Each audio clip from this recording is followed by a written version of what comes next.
In the chaos of Japan's Warring States period, one warrior stood out not because of overwhelming power or victories, but because he never gave up.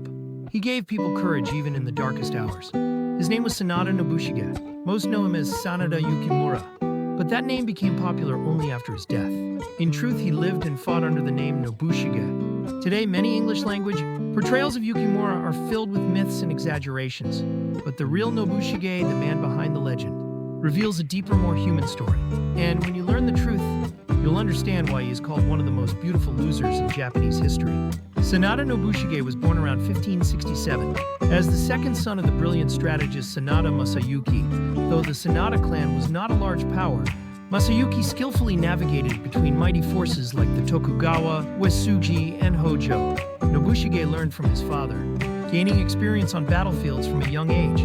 But as the second son, he was never meant to lead. His older brother Nobuyuki was the heir. He lived in the shadows, quietly learning, waiting. No one could have predicted he would become one of Japan's most admired warriors. Much of Nobushige's youth was spent as a political hostage. He was sent to the Uesugi, then to the Toyotomi.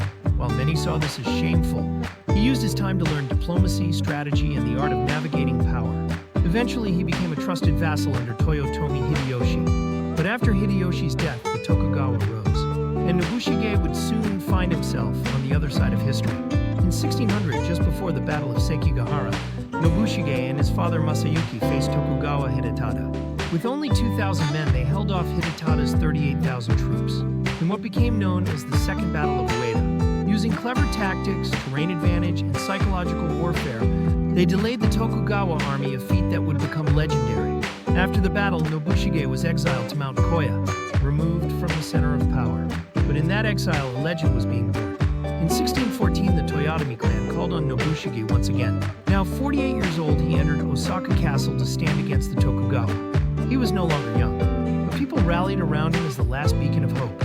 He built a defensive outpost known as the Sanada Maru, which in the winter campaign of Osaka held off tens of thousands of Tokugawa troops with only a few thousand men. It was called a miracle of military engineering and courage. Nobushige became the Tokugawa's greatest threat, and in the following summer campaign, they focused on taking him down.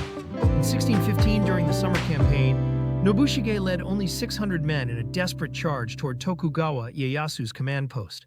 Legend says he nearly killed Ieyasu. While that may be exaggerated, it's true that his attack caused confusion and panic. Some records say Ieyasu even considered suicide in the moment. Nobushige was eventually killed, but his bravery, loyalty, and unyielding spirit left a deep mark on history. In many English portrayals, Nobushige as Yukimura is depicted as the warrior who nearly killed Ieyasu, a heroic leader of a legendary team of ninjas, the Sanada 10 Braves, a national icon from youth.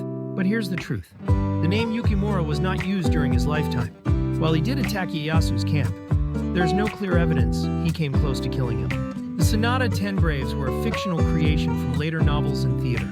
Understanding these myths allows us to see the real Nobushige, a man who made brave, strategic choices, not a fantasy superhero. Nobushige is not remembered because he won. He is remembered because he fought for what he believed in, even when all seemed lost. He stood firm when surrender was easy. He gave people hope in a hopeless time. That is his true strength. His life asks us, in your darkest hour, what will you stand for? Who will you protect? Sanada Nobushige, a warrior once in the shadows, now a timeless symbol of dignity and hope. He shows us that true victory is not always about defeating others. Sometimes it's about staying true to your heart.